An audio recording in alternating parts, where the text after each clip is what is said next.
Porque se ve tan mal. ¿Qué está la tele que al lado? Ah, mírate. Pero igual se ve mal. Cualquier nada. ¿Y las cosas de Juanca? Pero Dios. Uy, qué bueno. Ya, vamos a partir con la clase de hoy, que es, espero que no tan larga. Es la primera de la última prueba. ¿Cuántas son? Nos queda poco, Queda esta hoy día, la próxima semana, el jueves, vamos a ver ecotiroidia. El viernes viene una eminencia a hacerles la clase de ecomamaria. La semana siguiente a esa vienen las presentaciones y se acabó. 3 clases. Sí, queda poco. Así que póngale bueno que queda poco. Ya, vamos a ver pelvis masculina entonces, no es tan largo, o sea, vamos a ver pelvis masculino y vamos a ver ecotesticular en una misma clase. Yo sé que todas las clases tienen mucha materia, mucho contenido, mucha patología, lo sé, pero sé que me odian por eso, pero algún día me lo van a agradecer. No creo. Algún día me lo van a agradecer, porque son patologías que en algún punto son transversales a todas las modalidades diagnósticas por imagen. Entonces obviamente con que se acuerden de lo común, de lo general, van a poder ir a evaluar en todas las modalidades de imagen, en todas las técnicas de imagen, las mismas lesiones y poder caracterizarlas. Así que les va a servir. Y obviamente que en honor al tiempo, y porque es viernes también, y ayer tuvimos la prueba, sé que están cansados, que hay gente que tiene prácticas toda la mañana, etc. Hice un resumen, lo más resumido entre comillas, que pude, como de las patologías más frecuentes, de lo general, de pelvis masculina, de lo que realmente se ve, porque ustedes se van al ROMAC, estos son 2 o 3 capítulos, todo pelvis masculina más ecotesticular. Y no da el tiempo para eso, y hay patologías en el RUMAC, bueno, y en todas las literaturas que son unas locuras realmente, que uno jamás ve por eco, voy a silenciar eso, que jamás ve por eco. Entonces, no resumir lo que más, tampoco está como tan resumido, pero está lo más resumido posible. Voy a silenciar esto un segundo.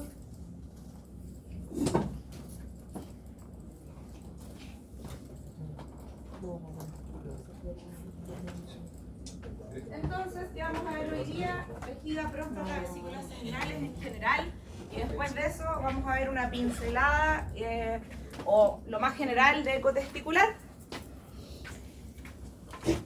Y a modo resumen, porque son cosas que ustedes ya deberían manejar, que es solo anatomía, la próstata es un órgano pequeño, que es lo que visualizamos en el esquema, que es un esquema muy de Netter o muy de atlas anatómico, que está por ahí, que tiene forma de nuez y que está justo debajo de la vejiga,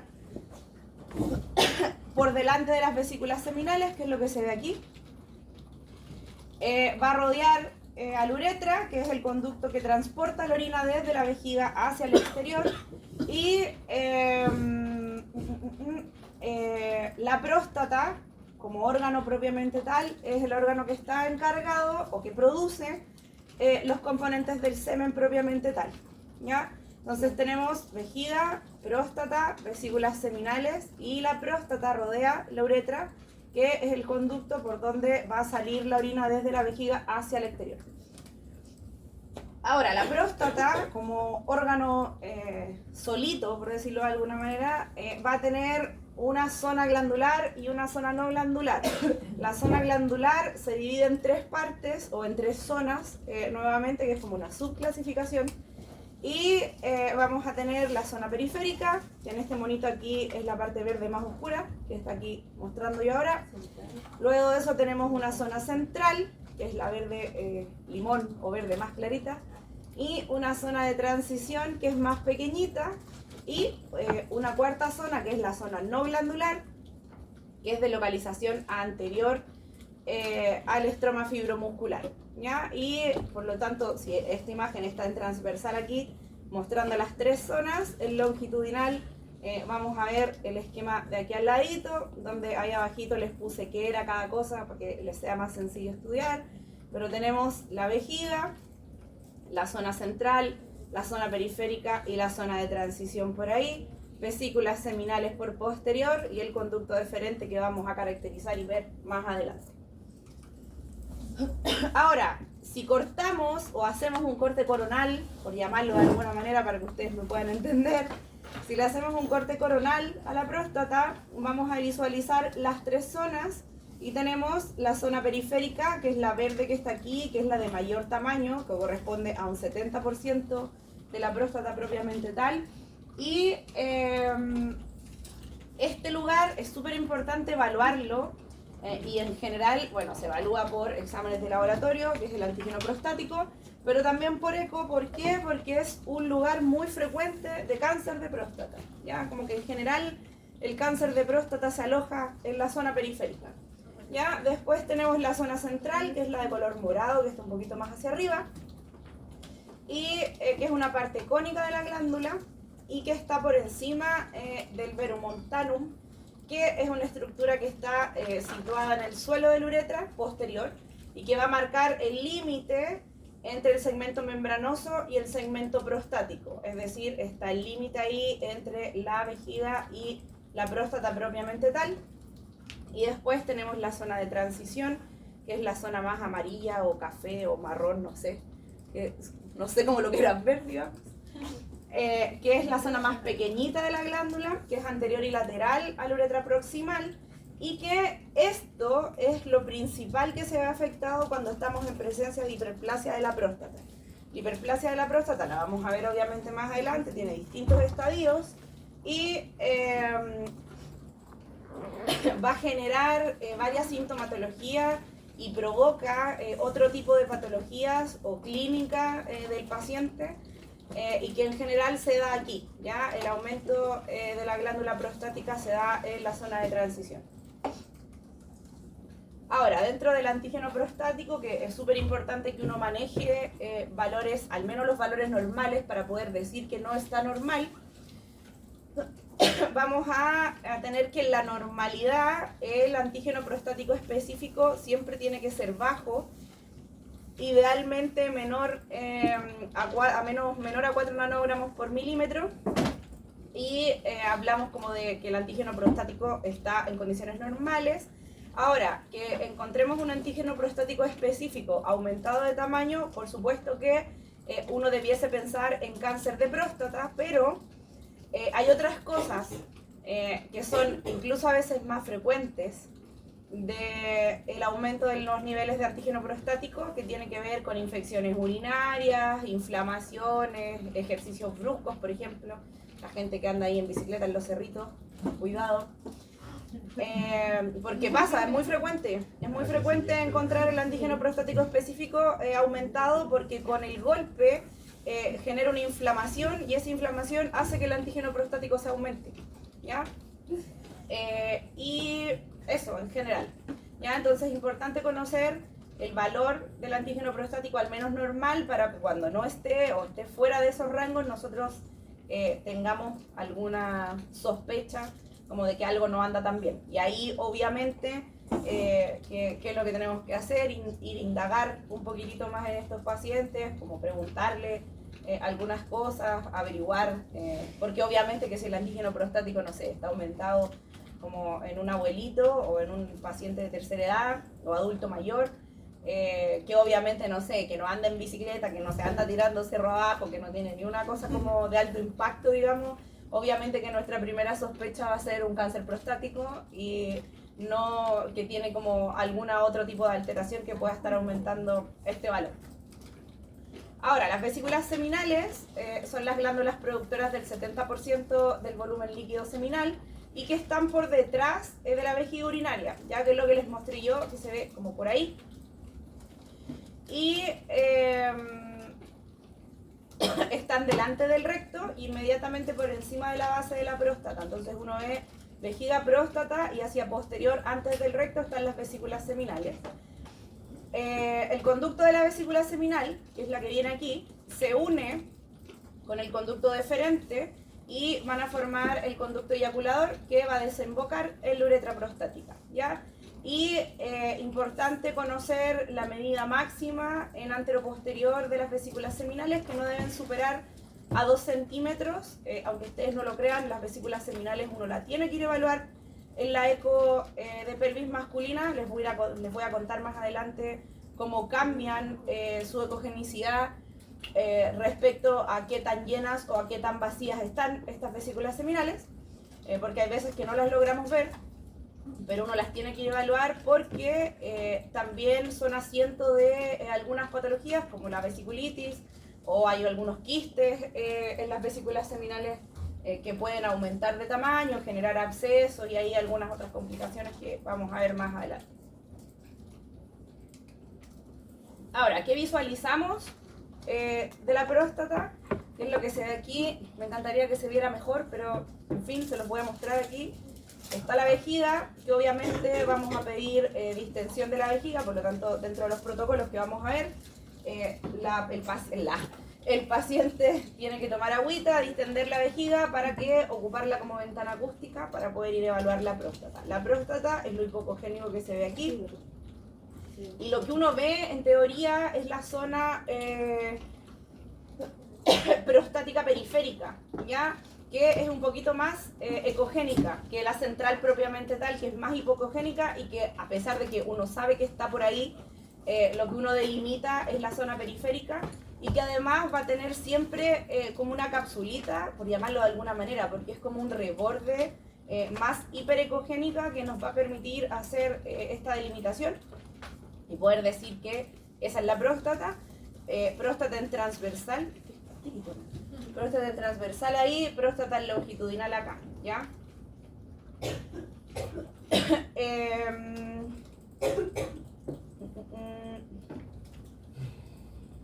Ya, otra cosa importante, que como ya les conté, la uretra pasa por el medio de la próstata, o sea, la próstata como que envuelve al conducto uretral, no uretral.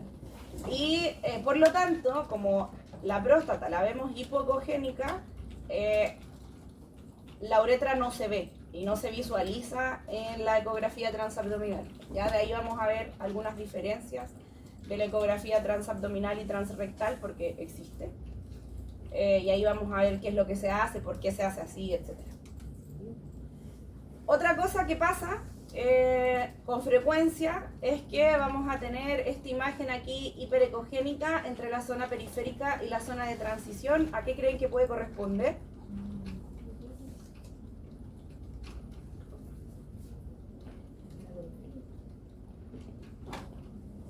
Ya, descríbanme lo que ven ahí.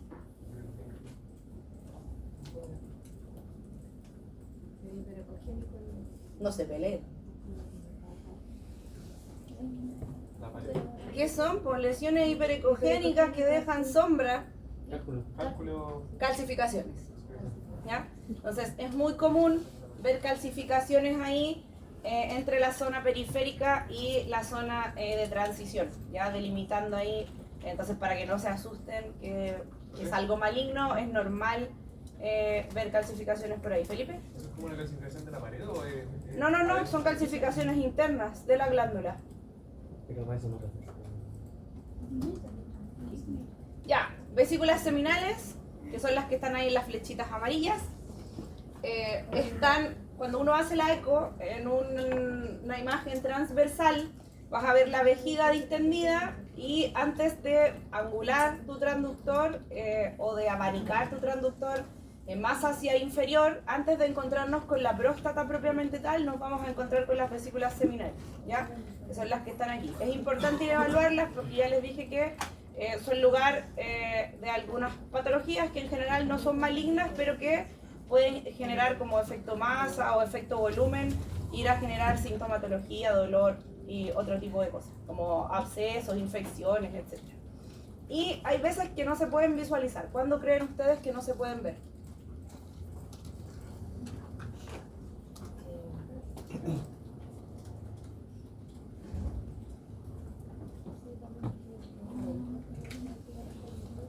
Ya. ¿Cuándo creen ustedes que las vesículas seminales no se pueden visualizar? ¿Qué es la criptorquidia? Cuando la testículos están en la dos, ¿Por qué no podría ver las vesículas seminales cuando tengo un testículo más arriba? Cuando hay inflamación, algo que la ¿Qué producen las vesículas seminales? Cuando no tiene semen. Ya, Cuando son adultos mayores, no. Si producen el semen, ¿cuándo no las veo? Po? Después de una eyaculación. Cuando no hay semen. Exacto. Entonces, después de una eyaculación, uno no las ve porque se van a ver isoecogénicas. ¿Ya? Cuando las vesículas seminales se empiezan a llenar, uno las empieza a ver hipoecogénicas. Y cuando las ve, siempre hay que ir a evaluarlas. ¿Ya? Porque, insisto, no generan patologías malignas, aunque pudiesen en algún minuto, pero no son frecuentes. Lo que sí es frecuente es encontrar quistes por aquí, encontrar abscesos por aquí, que pueden complicarse en algún minuto. ¿Ya? Profe, Ah, si la pared de sillón está engrosada, ¿me estás preguntando si aquí la pared está engrosada? en el caso de que la pared casi esté engrosada, Tampoco se visualiza, pero cuando la pared vesical está engrosada producto de que no hemos distendido la vejiga correctamente, no vamos a poder ni siquiera evaluar la próstata. porque si está extendida ¿Y está engrosada? Sí, sí la podemos ver. A menos que esté como extremadamente calcificada, pero eso no pasa casi nunca porque la vejiga se distiende, entonces rompe estas calcificaciones. ¿Ya? Entonces, obviamente que lo mismo cuando vimos pelvis femenina, poder visualizar el útero o poder visualizar la próstata, que es lo que le decía yo a Jorge ahora, necesitamos la ventana acústica de la vejiga porque si no es imposible visualizar, ¿ya? Entonces, gracias a esta ventana acústica que nos genera la vejiga, vamos a poder ir a evaluar la próstata de manera adecuada. Y lo importante de la próstata, y yo creo que es más importante que cuando evaluamos útero, por ejemplo, es medir el volumen prostático más de una vez. ¿Ya? Porque en general a la primera uno genera error. O mides más de lo que tienes que medir o mides menos de lo que tienes que medir. Y eso se va a asociar a un grado de hiperplasia prostática y el tratamiento pudiese ser distinto. Entonces siempre hay que mandar, o sea, uno, como para quedarse tranquilo, uno obviamente, ir a medir esta próstata 2 o 3 veces el volumen prostático y al menos mandar 2 imágenes de volumen prostático que sean más o menos similares para que el radiólogo te compre y te crea que ese es el volumen prostático que corresponde, ¿ya? Ahora, ¿qué pasa respecto a la eco transrectal? ¿Qué creen ustedes? ¿Es una mejor eco o una peor eco? La transrectal mejor, ¿por qué? La cercanía. Ya, vas por ahí. Pero Menos ¿qué es la tejido, menos ¿Ah? tejido. La Cata está hablando. Ah, Me está mirando. no, yo pensé que era la Naivi. Está hablando la Naivi. No, la Naivi está hablando, ¿no? Porque hay menos tejido entre medio. No tiene que ver con eso. Si estoy más cerca, ¿qué puedo ocupar? ¿Qué tipo de transductor? Oye, pero les saco las cosas con tiro a buzón. sectorial lineal. Sectorial. ¿Qué tienen los transductores sectoriales que no tienen? ¿Por qué tienen mejor resultado? No sé cómo sacando la información. frecuencia.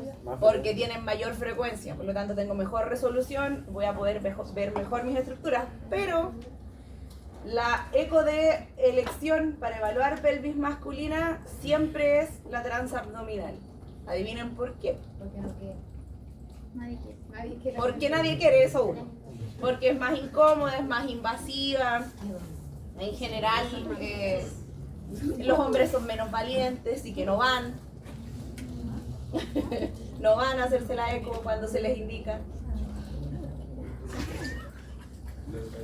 Así que la eco de elección siempre es la eco transabdominal. Además que va a generar, bueno, cuando tenemos la vejiga distendida y el paciente en condiciones como la preparación que corresponde, va a generar una imagen diagnóstica igual, vamos a poder caracterizar las lesiones igual. Obviamente que si nos encontramos con una lesión como importante en la próstata, en la eco transabdominal, el tratante, no nosotros, el tratante va a sugerir el tacto rectal, va a sugerir la eco transrectal, obviamente que los exámenes de laboratorio que corresponden, etcétera. Franco, ¿me vas a preguntar algo? Iba a preguntar algo, pues.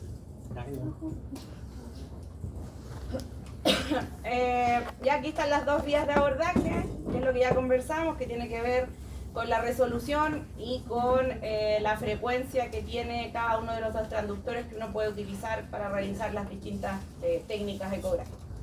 ¿Ya? Y aquí están las imágenes, una eco transabdominal para poder visualizar y medir el volumen prostático, que es lo que está aquí, y una eco transrectal con la visualización de la próstata ahí, que es una imagen más circular, obviamente porque tiene la circunferencia completa del transductor sectorial.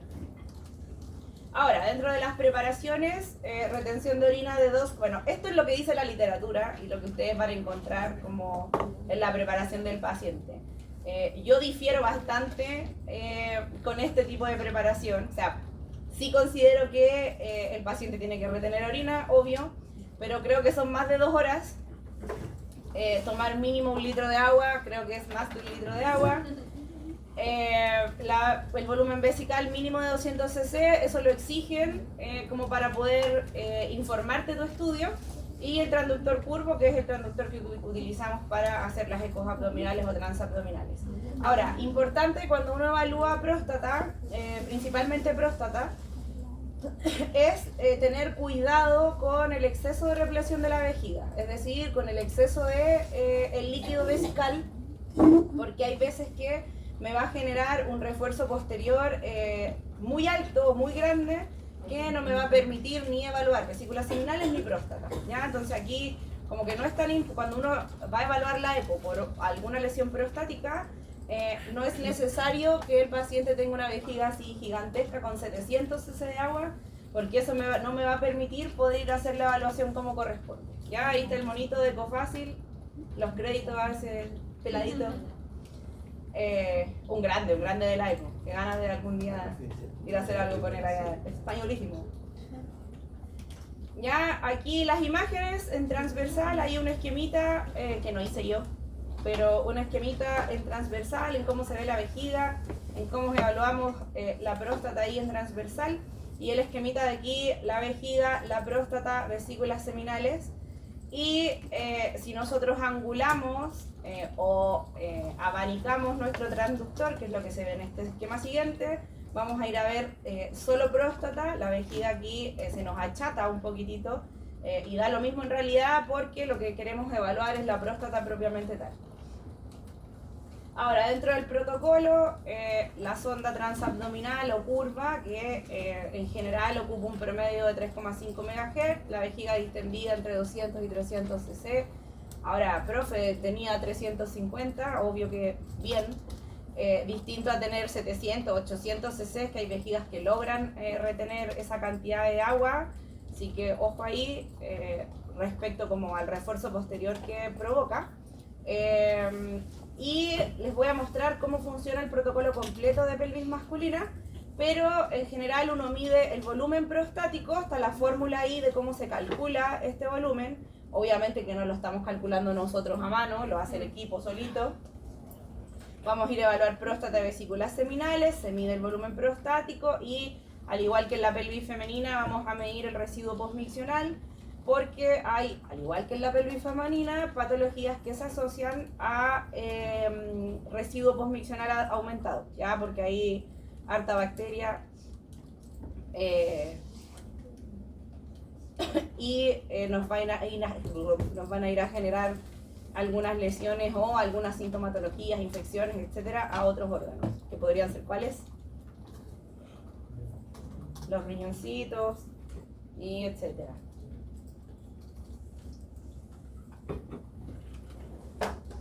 Entonces, vejiga premiccional, medida ahí el volumen, tiene un volumen de 280 ml. Volumen de la próstata, que está en 35,7 ml, está medida aquí, en longitudinal y en transversal.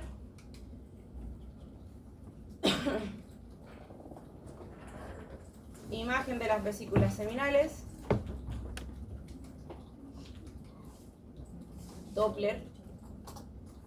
Les voy a explicar. ¿Se les ocurre por qué evaluamos con Doppler? No.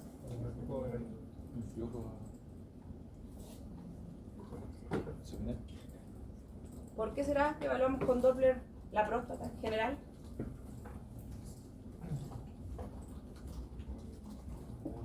¿quién irriga la próstata? Sí, es parte.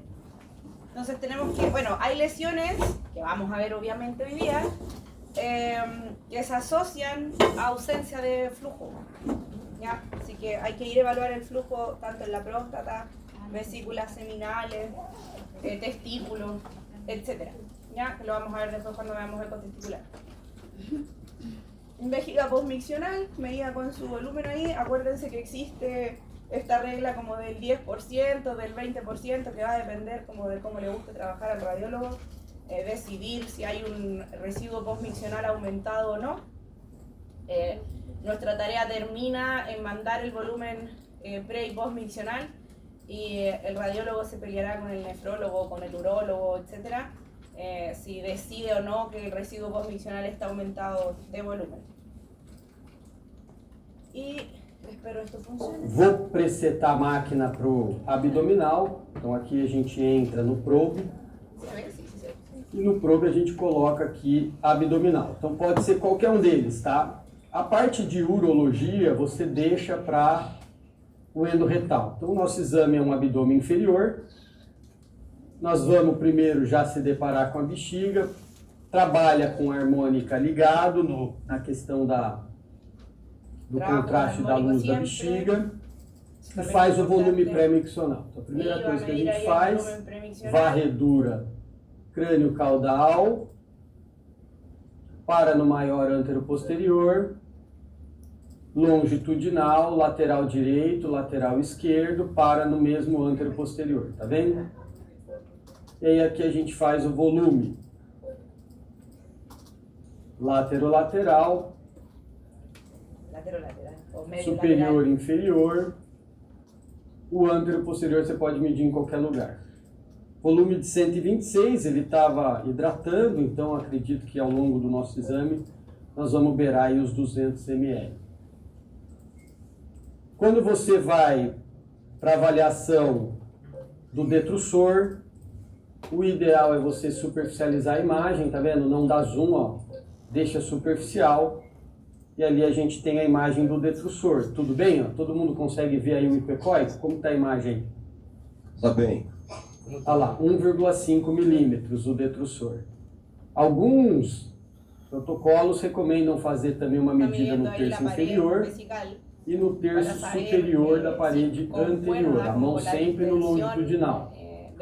Faz a média dessa medida, que aqui no caso está dando aí vai dar mais ou menos 1,7. Tudo bem? Tudo bem. Então essa é uma das situações. A gente pode mudar o transdutor, uma avaliação mais detalhada.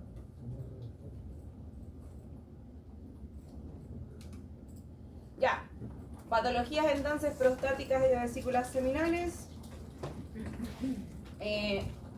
No son muchas, o sea, no puse muchas. Y obviamente que encabeza aquí la hiperplasia prostática. Es la patología más frecuente en la próstata y desde los 40 años es bastante frecuente su incidencia.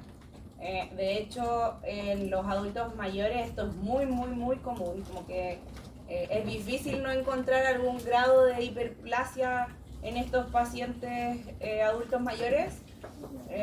Obviamente que no en los mismos grados todos, porque tienen distintas condiciones, distintas sintomatologías, etcétera, pero es poco común encontrar una próstata sin hiperplasia después de los 50, 60 años en los pacientes, ¿ya? Corresponde al aumento del volumen de la glándula, lo que va a causar problemas al miccionar, como disuria y oliguria. ¿Saben lo que son, cierto? Ambas. Disuria, ¿qué es?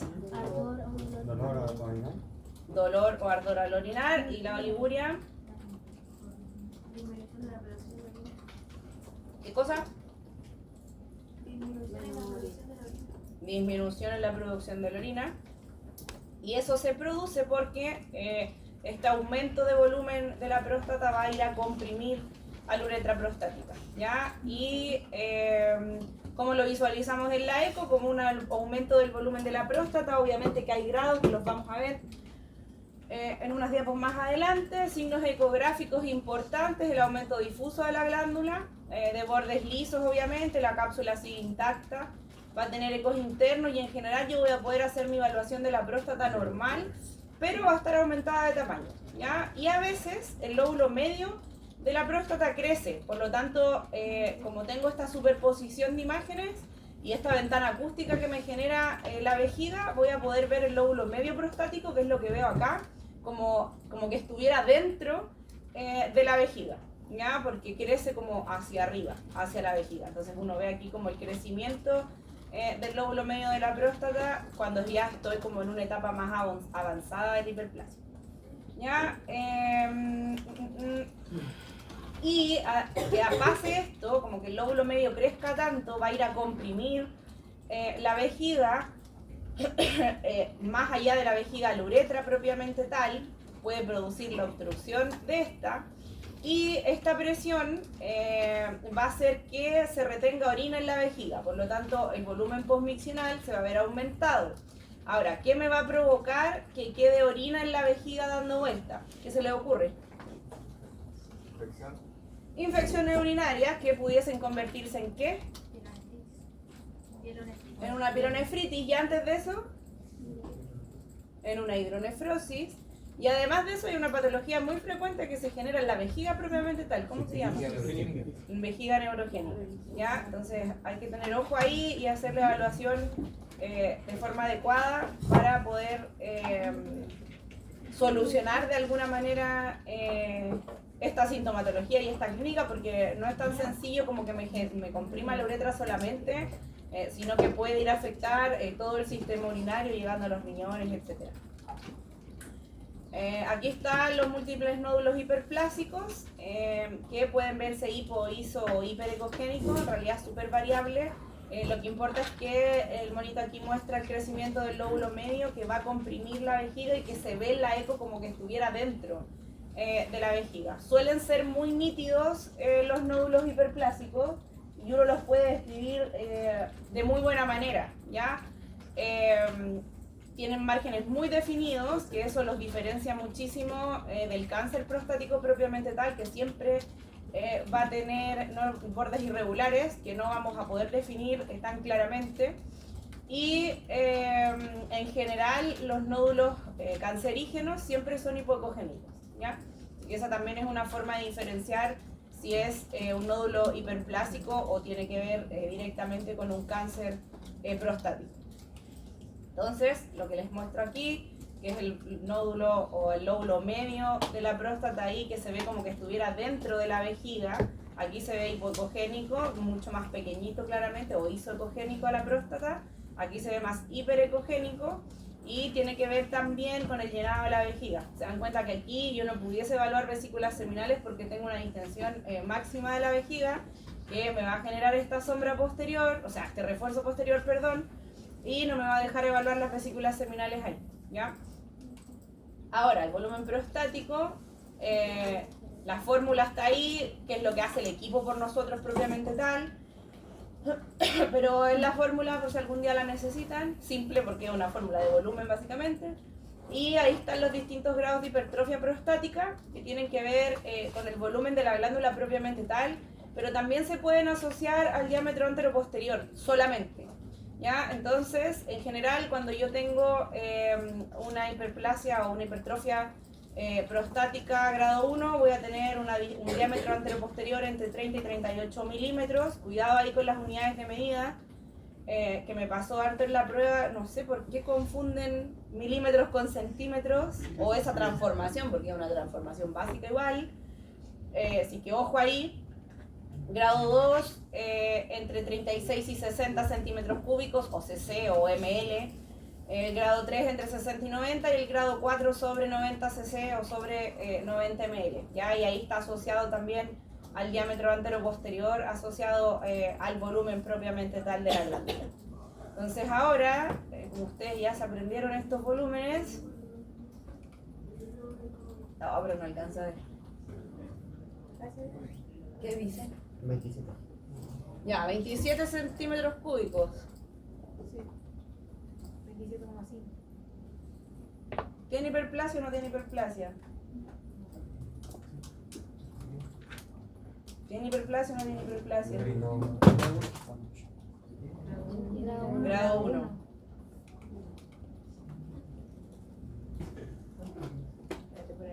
Abajo, mira, tiene 39 centímetros cúbicos. Grado 2. Y ese 68 centímetros cúbicos. Grado. Grado. Volver a la tabla. 68. Grado 3. Y 127, grado 4. Si se dan cuenta aquí, la pared de la vejiga se ve un poquito engrosada porque no está distendida completamente. Y la presión que genera la próstata hacia la vejiga es súper importante porque es una próstata muy aumentada de tamaño. ¿Ya? ¿Funcionará? Ahí. Miren esa próstata gigante. Esta es la próstata, esa bolota que vemos ahí, agrandada. Esta es la próstata. ¿Cuántos años tiene usted? 70 años. Muy bien, con antecedente de 70 años en el paciente. Con dolor pélvico. Y obviamente que este tipo de hiperplasia prostática va a ir a generar dolor por compresión básicamente, porque el paciente no va a poder orinar de forma normal, va a acumular orina en la vejiga, va a tener siempre ganas de ir a orinar y no, claro, y va a estar obstruida la uretra, por lo tanto no va a poder orinar de forma normal y eso obviamente va a generar dolor, que puede ir a provocar dolor a los riñones también, generar hidronefrosis, etc. Exacto. Ahí vemos la próstata, un corte de tipo. Ya, la prostatitis, como su nombre lo dice, es la inflamación de la próstata producto de un agente infeccioso, por lo tanto este agente infeccioso, si no es tratado, en general se trata con antibióticos, y si esto no resulta, en general puede provocar abscesos, y en general son muy frecuentes estas prostatitis en usuarios o pacientes jóvenes. Y la principal causa son las ITS, como la clamidia, ITS alias ETS, que según la RAE se puede utilizar cualquiera de las dos. Ahí ustedes verán qué les parece más correcto, si infección de transmisión sexual o enfermedad de transmisión sexual.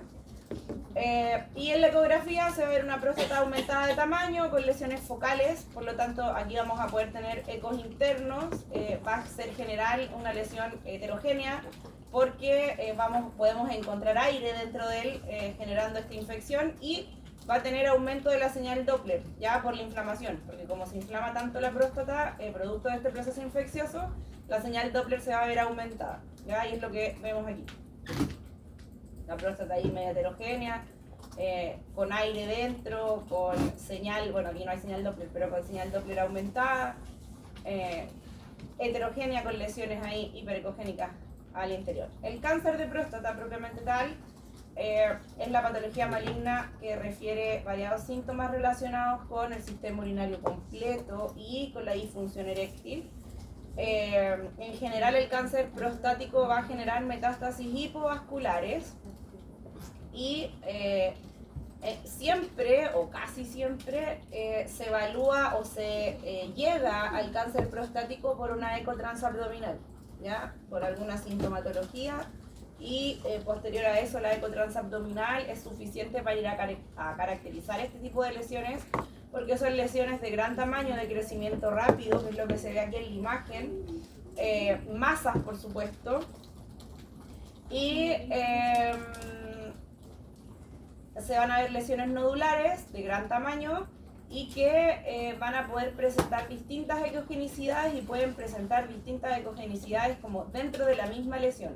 Si se dan cuenta, a pesar de que es una lesión circunscrita que uno puede delimitar los bordes, dentro de ella, si bien tiene una característica sólida en su mayoría, igual puedo ver regiones hipoecogénicas dentro de la misma lesión, ¿ya? Y lo otro que pasa con estas lesiones, que, bueno, y en general, cuando la lesión es muy grande, tiende a verse hiperecogénica. Si la lesión es muy pequeña, se va a ver más hipoecogénica. Y cuando las lesiones son isoecogénicas respecto a la glándula, es poco probable que lo podamos visualizar.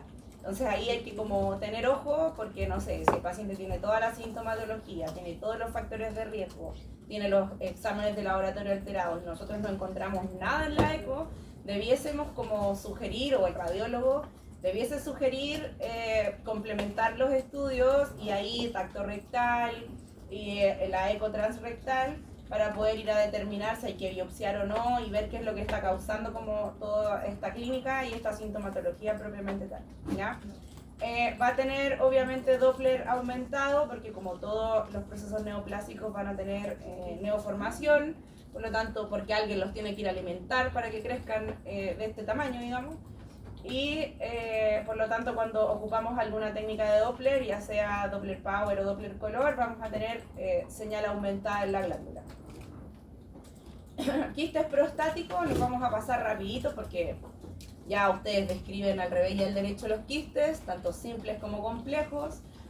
Acuérdense que los quistes complejos pueden tener como una transformación a un absceso propiamente tal, pero este quiste en la próstata se va a ver igual que un quiste hepático, que un quiste pancreático, que un quiste, etcétera, ya en el vaso, en los riñones, etcétera. ¿Ya? En general no tiene, como dice ahí, no tienen relevancia clínica, como que uno los descubre como incidentaloma, a menos que sean quistes complejos o que sean de gran tamaño y más que la hiperplasia, como más que el aumento del volumen de la próstata propiamente tal, este quiste haga esta compresión a la vejiga y me genere sintomatología de hiperplasia, ¿ya?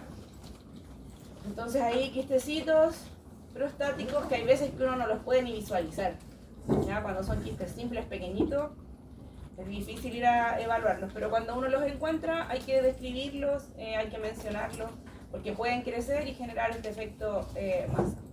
Ahora, ¿qué pasa con los pacientes prostatectomizados que los operan de la próstata? Hay en general dos maneras de abordar esta operación prostática, que es cuando resecan o hacen una resección parcial de la glándula o cuando de lleno hay una sacan completamente la próstata, ¿ya? Una prostatectomización radical, ¿ya?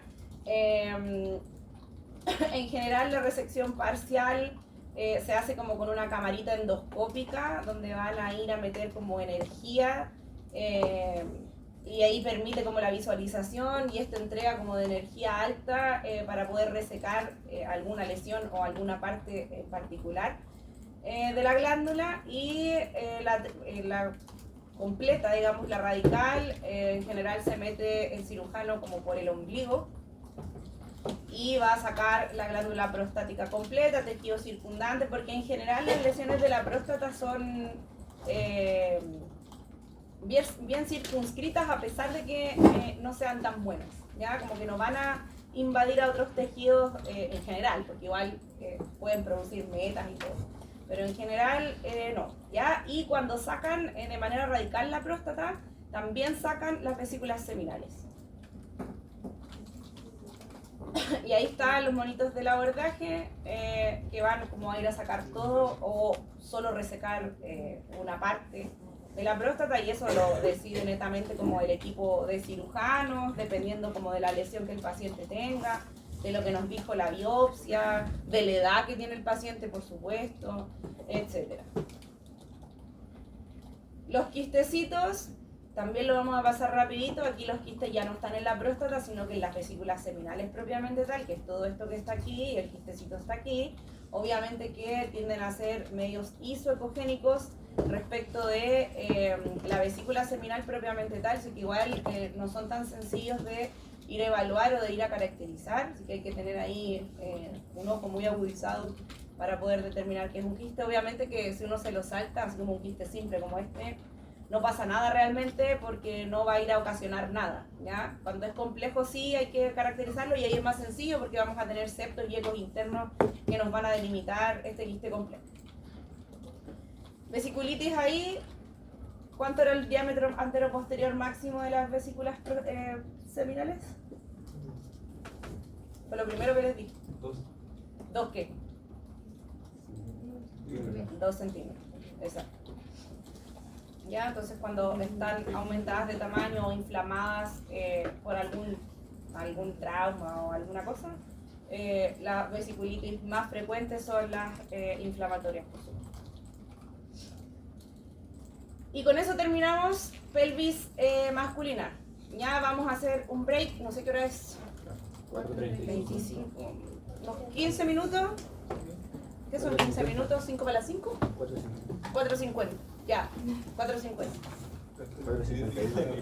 Ya, 4:51, Mati. 4:51. Y vemos el cotesticular. Estamos como en la mitad. Igual lo vamos a lograr.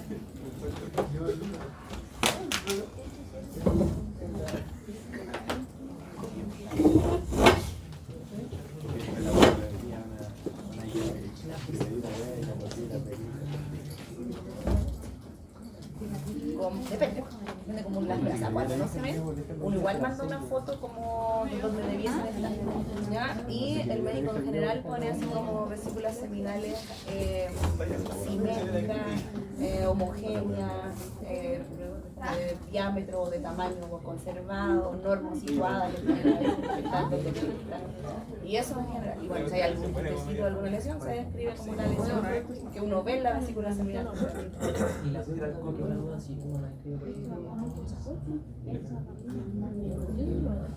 Sí, Y se escribe casi siempre como que sí. no, eso no se describe. En general, el radiólogo pone como próstata normosituada, hipocogénica homogénea, de volumen tal.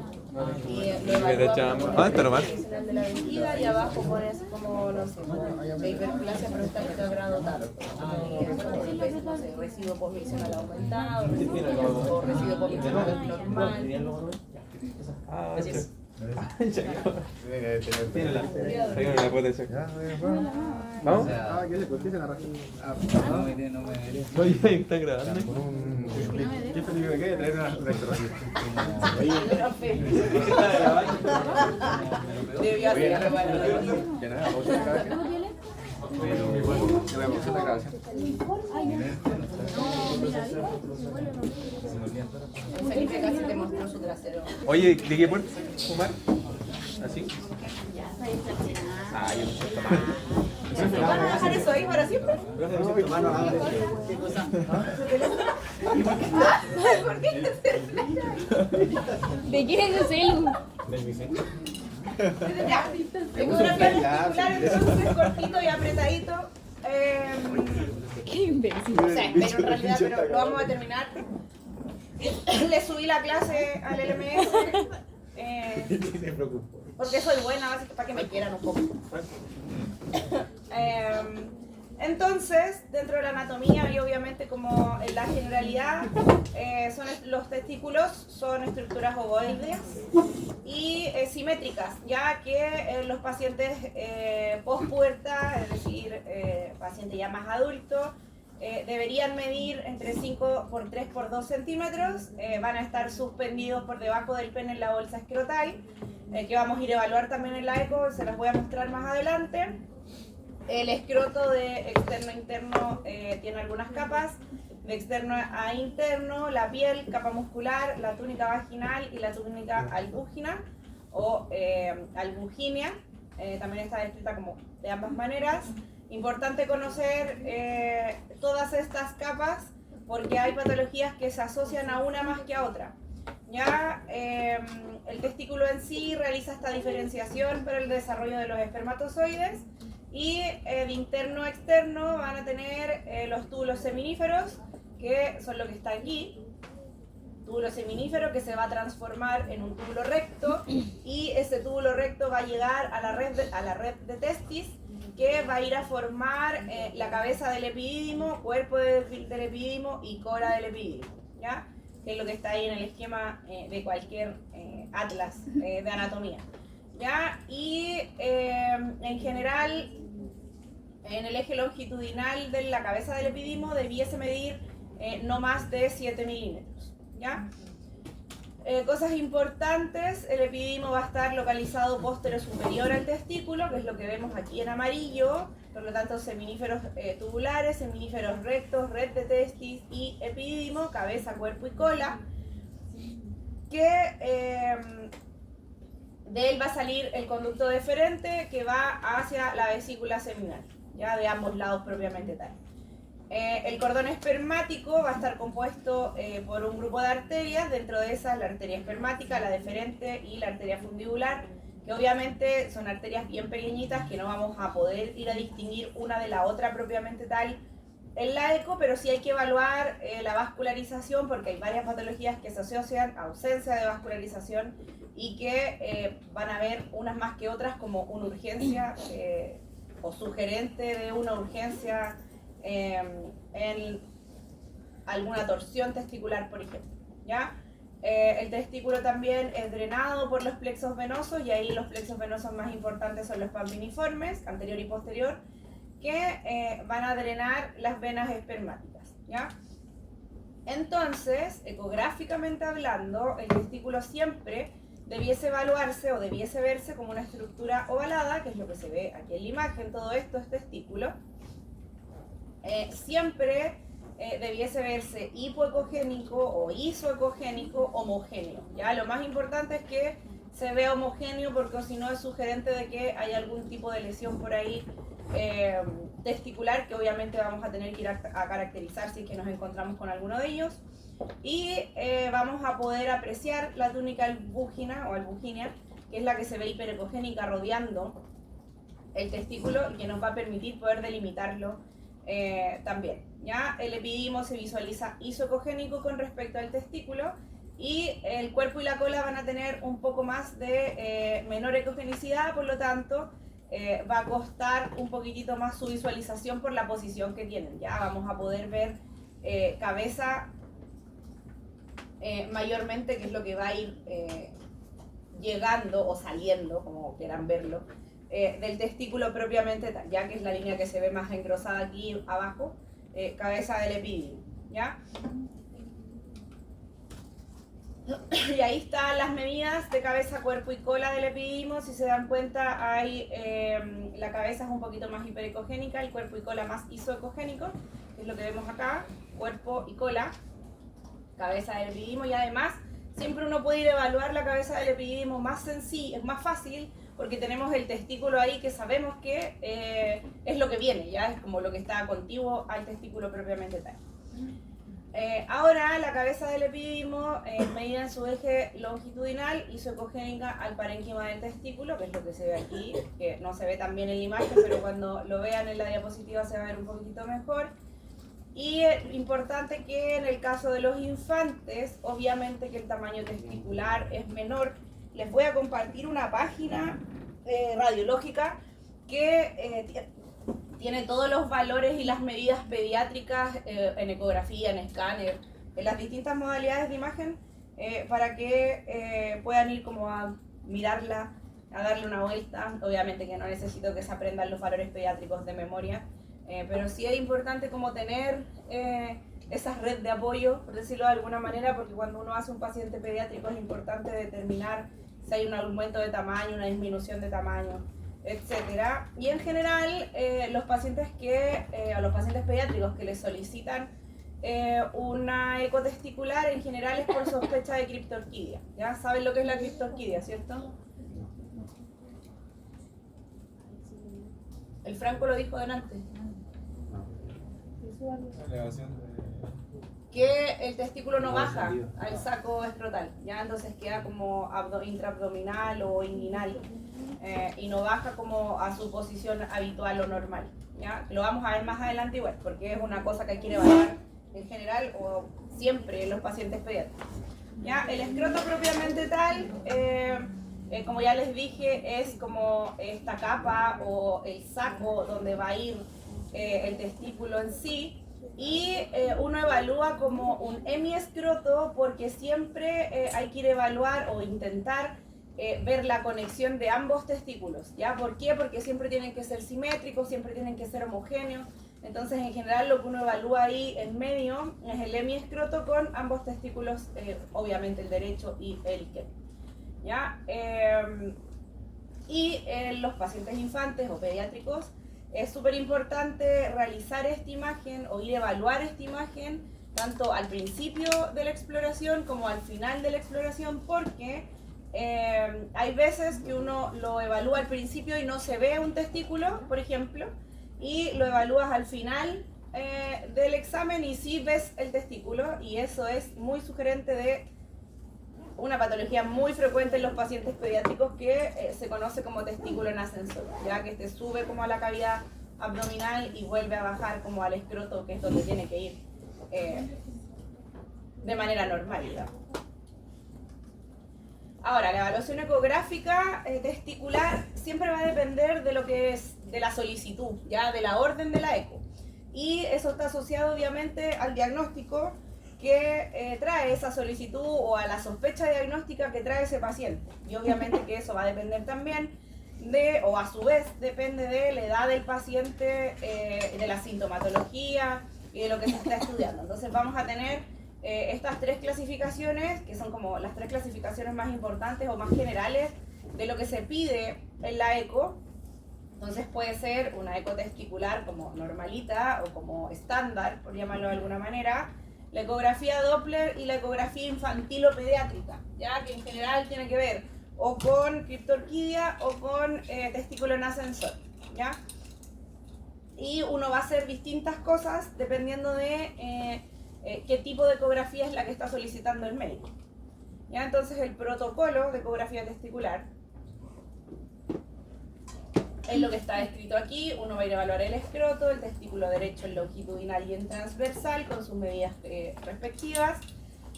Va a evaluar el testículo derecho con Doppler color, el epididimo con Doppler también, y vamos a hacer lo mismo con el testículo izquierdo, y además vamos a ir a evaluar los plexos venosos pampiniformes derechos en reposo y en maniobra de Valsalva, y los plexos venosos pampiniformes izquierdos también en reposo y en Valsalva. Les voy a contar como al final de la presentación o terminando la presentación por qué uno evalúa en Valsalva y en reposo. Ya tiene que ver con una patología característica.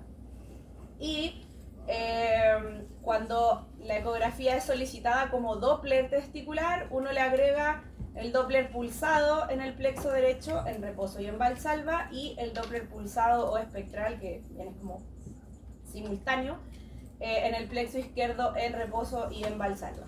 ¿Ya? Entonces hace todo lo que está aquí más el Doppler pulsado en ambos plexos. Ahora, a los niños o los pacientes pediátricos, el protocolo cambia un poquitito porque uno enfoca el estudio en el diagnóstico propiamente tal, que como ya les conté es en la gran mayoría, por no decir en todos, es como sospecha de testículo en ascensor y criptorquidia. Por lo tanto, aquí vamos a ir a medir los volúmenes, obviamente porque tiene relación como con el crecimiento del paciente pediátrico, y vamos a entonces medir, ir a ver el escroto, ver si el testículo se encuentra en esta bolsa escrotal o no. Vamos a ver en la pantalla dual el testículo derecho para poder medir el volumen. Lo mismo con el izquierdo, vamos a evaluar Doppler y vamos a tratar de, con el transductor, cuando no vemos el testículo en el escroto, con el mismo transductor uno genera presión cuando encuentras el testículo intraabdominal y tratas de bajarlo, porque hay veces que uno con el mismo como presión del transductor uno logra bajar el testículo a este saco escrotal.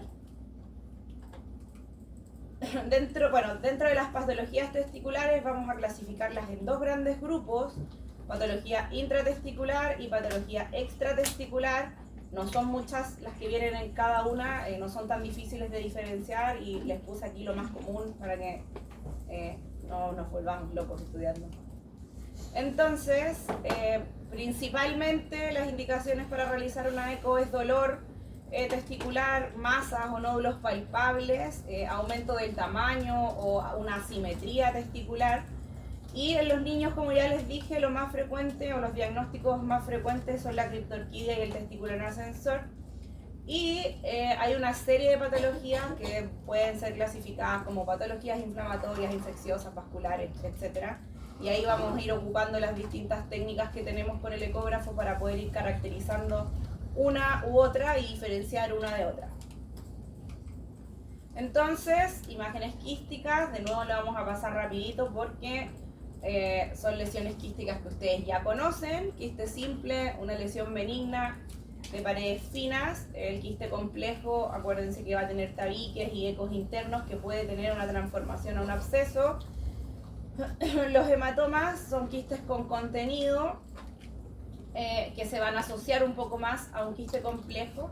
Y la ectasia de la red testicular es cuando hay dilatación de esta red y se ven múltiples imágenes quísticas en forma tubular, ¿ya? Ahora, la microlitiasis tiene que ver con los cálculos dentro del testículo. Se llama microlitiasis porque son cálculos muy, muy pequeñitos, pero en general estas microlitiasis son muchas, ¿ya? Entonces, lo que uno ve es lo que se ve aquí en la imagen, que tiene un patrón característico que se llama patrón estrellado. Y lo malo de esto, porque de buscar algo malo, es que la microlitiasis se asocia mucho al cáncer testicular, ¿ya? Pero hay que tener ojo ahí porque necesariamente uno debiese, o sea, si es un factor predominante a cáncer testicular, pero siempre hay que asociarlo a algo más, ¿ya? Como a un factor genético o algún factor de riesgo, para que realmente sea un signo de alarma. Si yo veo microlitiasis en un testículo o en ambos testículos y el paciente no tiene ni un factor de riesgo, ni una sintomatología, ni nada, como que se controla ya, porque es como tener microlitiasis testicular es como un factor de riesgo más, ¿ya? Los abscesos, que también ustedes ya conocen cómo se describen, lesiones focales benignas causadas por una infección que va a tener paredes engrosadas, ecos internos, no va a tener vascularización en el centro y va a tener aumento de vascularización en la periferia, porque va a haber tejido ahí encapsulando y tratando de alimentarse de esta infección. Y los abscesos pueden tener ubicación intratesticular o extratesticular, que es como en el escroto propiamente tal, o en esta bolsa escrotal. Y aquí algunas patologías que tienen que ver como con inflamación. La orquiepididimitis, la orquitis y la epididimitis tienen que ver principalmente qué está afectado y qué está inflamado. La orquiepididimitis va a haber inflamación del epidídimo más del testículo del mismo lado, ipsilateral. La orquitis solo va a haber una inflamación que va a afectar al testículo, y la epididimitis una infección que solo afecta el epidídimo, ¿ya? La orquitis y la epididimitis son súper poco frecuentes. ¿Por qué? Porque el epidídimo está muy contiguo a el testículo, por lo tanto si se inflama el testículo, se inflama el epidídimo, y al revés, si hay una inflamación en el epidídimo también se va a ver afectado el testículo. Ya en general ocurren a causas de procesos infecciosos, transmisión sexual y iatrogénicos, que tienen que ver con estas lesiones que causan algunos medicamentos, algún tipo de cirugía, etcétera, que como que difiere o sale un poquito como de la normalidad o de lo que puede hacer el paciente por él mismo, digamos, traumatismos, etcétera. Y esto sí genera dolor, obviamente, aumento de volumen y asimetría.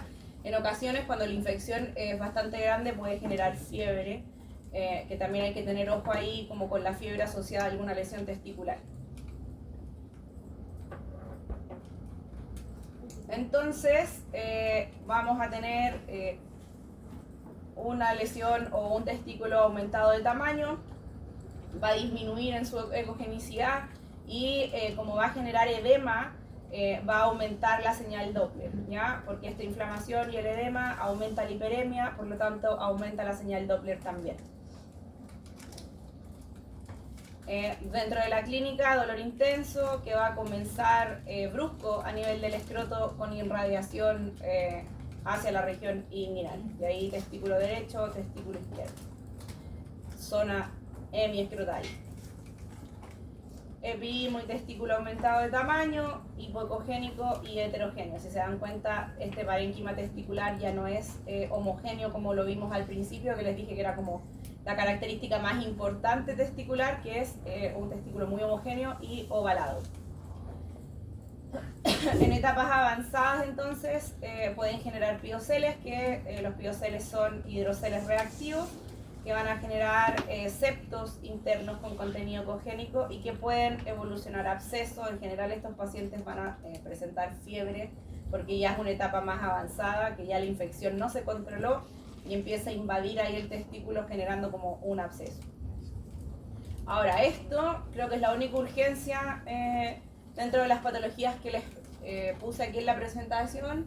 La torsión testicular es una urgencia siempre.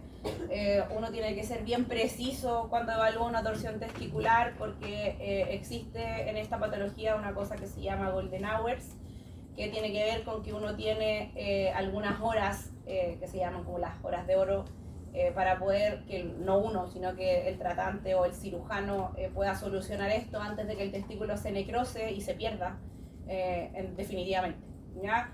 Entonces, ¿qué pasa aquí? Hay una rotación parcial o completa del testículo y del epididimo sobre su eje, sobre el cordón espermático, que hace que este se obstruya, por lo tanto no va a llegar irrigación al testículo, por lo tanto, ¿cómo lo vamos a ver en eco?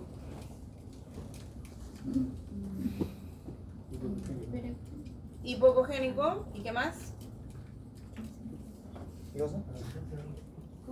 Si no le llega irrigación, ¿cómo Si no le llega irrigación, ¿cómo se llama? veo el Doppler? Sin señal. Sin señal Doppler, ¿ya? Pero es igual que era así como de la nada, ¿no? Sí, esto es más de la nada. Esto sí que es de la nada. Sí, me ha pasado varias veces, así como el paciente va caminando por la calle, dolor intenso testicular y llega al hospital, torsión testicular. Muy de la nada. Los compañeros de la básica. ¿Cómo? No, dos compañeros. Sí, viste, sí pasa, es muy, o sea, no sé si muy frecuente. Ya, en fin, dentro de las causas de esta torsión testicular, traumatismo, contracción muscular, golpes, afecta principalmente a los niños y a los adolescentes. Dentro de la sintomatología, mucho dolor, mucha incomodidad, el testículo se pone rígido en comparación al contralateral y como se aumenta de tamaño, tratando como de defenderse y de agarrar como irrigación desde donde sea, se va a ver aumentado de tamaño y además va a generar una asimetría respecto al otro testículo, ¿ya? Entonces, en general, ustedes deberían preguntarme en este minuto, profe, entonces cuando hacemos una eco testicular evaluamos los dos testículos siempre, ¿ya? Porque siempre es un estudio comparativo, ¿ya?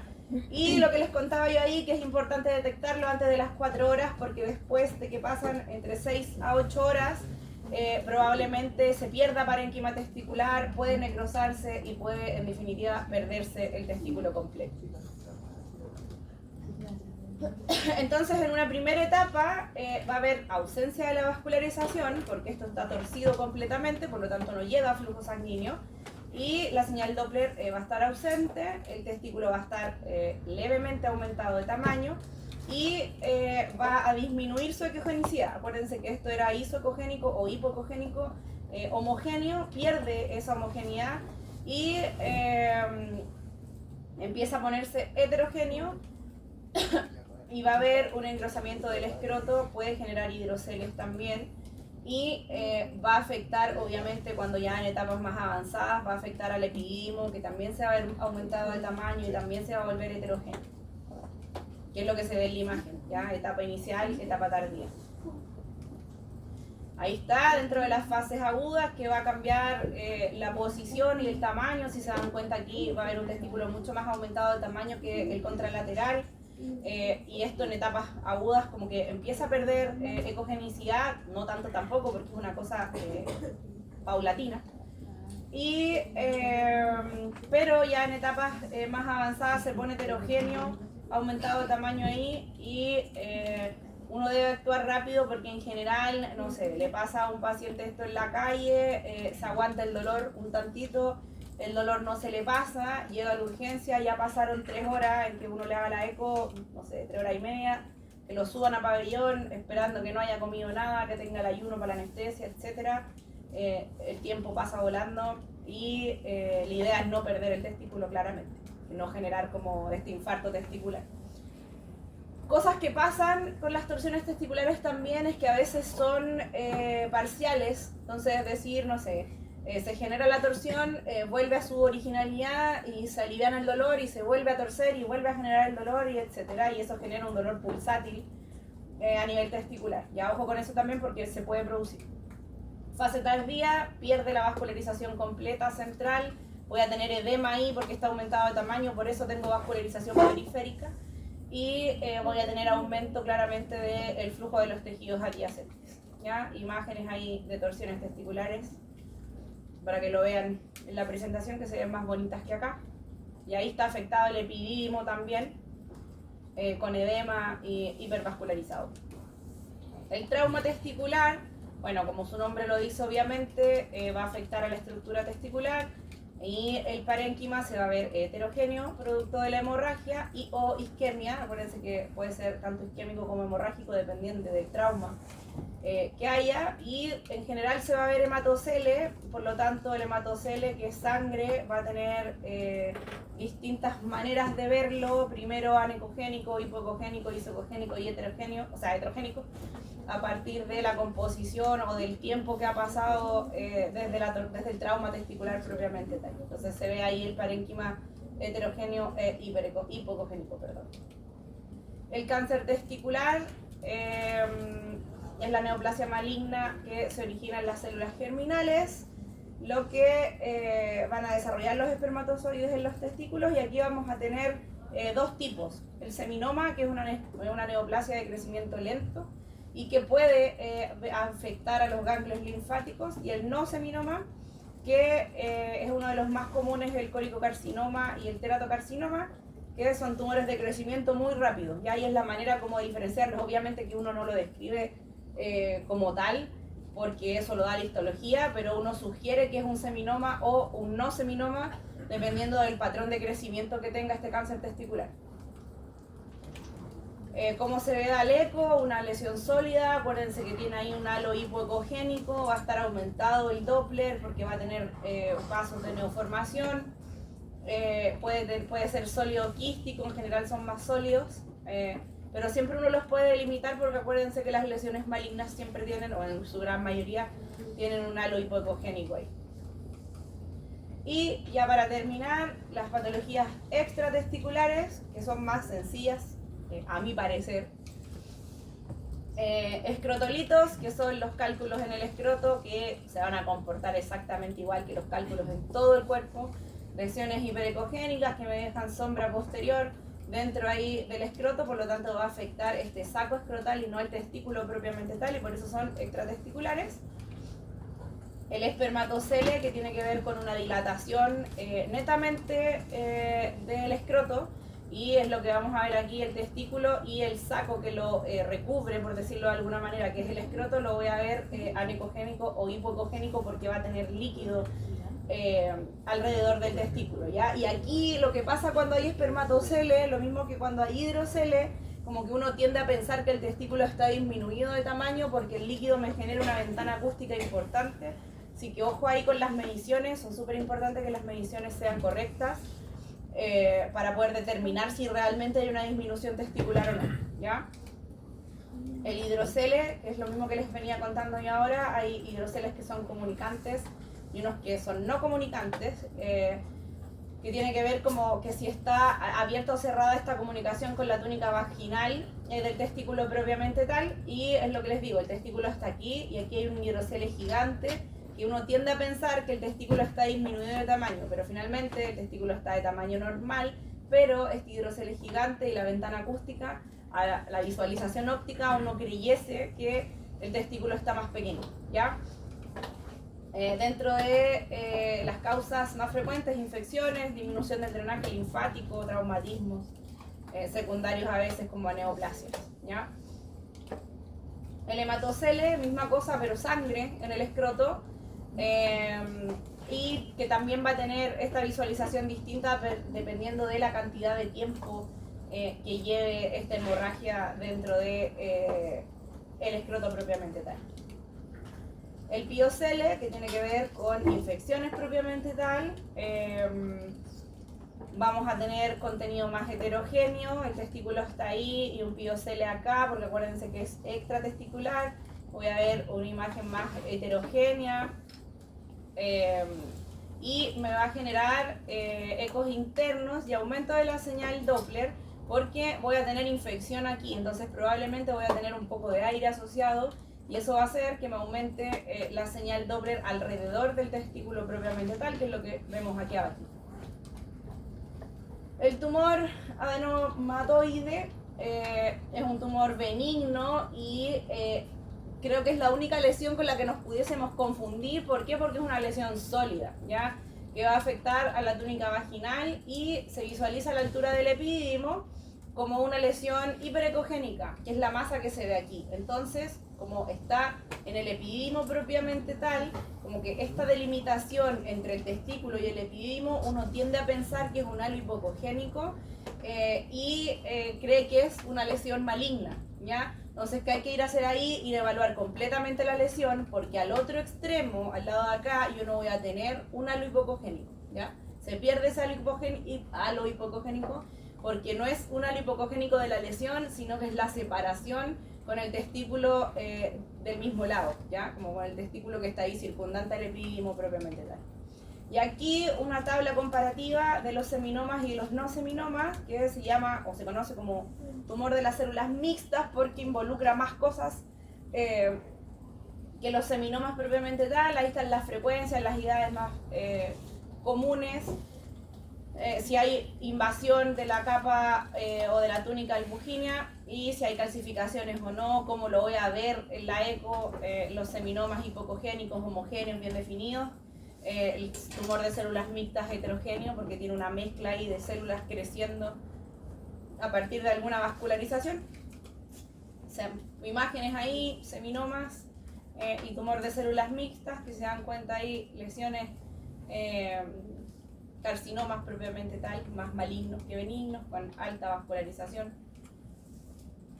Imágenes ahí para que se entretengan, rotulen, caractericen, describan.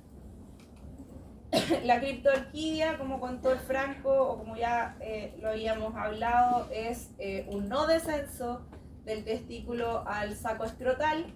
Es frecuente en los niños, es bien frecuente en realidad, y obviamente que van a tener varias localizaciones. Entonces, la criptorquidia es más frecuente que una agenesia testicular, por ejemplo. Entonces, uno que tiene que ir a hacer, ir a buscar el canal inguinal hasta el abdomen incluso, el testículo que no estoy visualizando en el escroto, que es como donde debiese estar, ¿ya? Y cosas importantes de la evaluación de criptorquidia, no confundir con testículo en ascensor, porque hay veces que uno va a evaluar la región escrotal, no veo el testículo y luego voy a evaluar intraabdominal o inguinal y veo el testículo y digo, ah, ya, esto es una criptorquidia. Pero a los 10 minutos voy a evaluar de nuevo este sacro escrotal y está el testículo ahí, ¿ya? Entonces eso es un testículo en ascensor y no una criptorquidia como tal. Así que ojo con eso. Ahí las distintas posiciones del testículo ectópico o de la criptorquidia propiamente tal, tanto en la cadena ganglionar inguinal como más arriba hacia el abdomen, ¿ya? Importante evaluar la distancia del testículo al escroto, ¿ya? Y como les contaba yo, se hace una maniobra en la que se baja o se intenta bajar con el transductor haciendo presión al testículo para poder determinar si es una criptorquidia propiamente tal o es un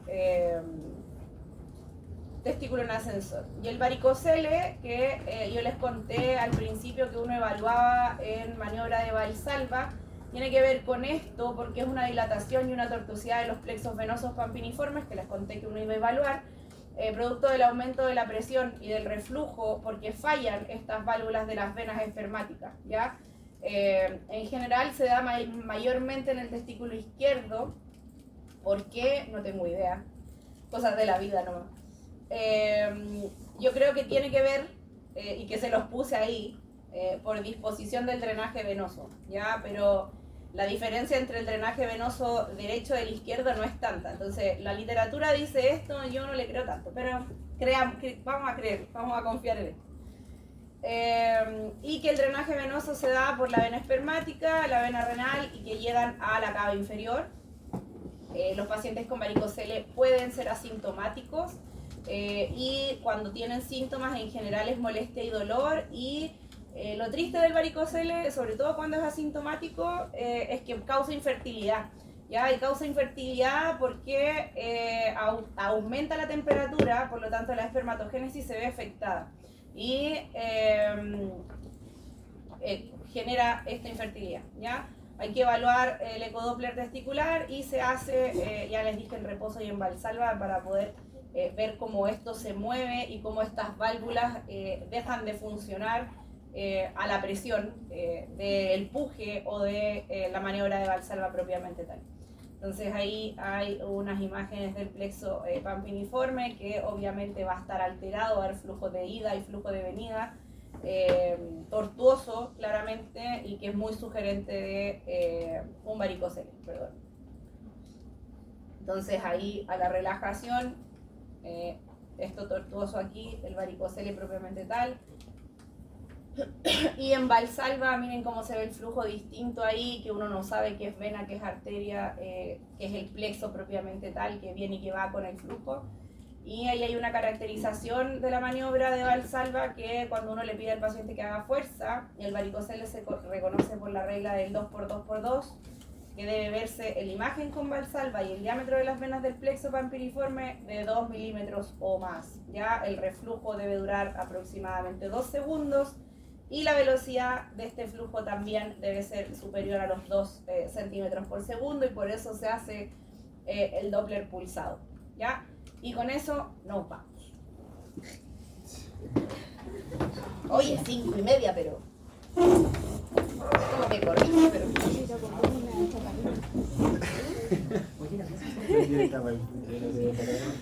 Es que no almorcé.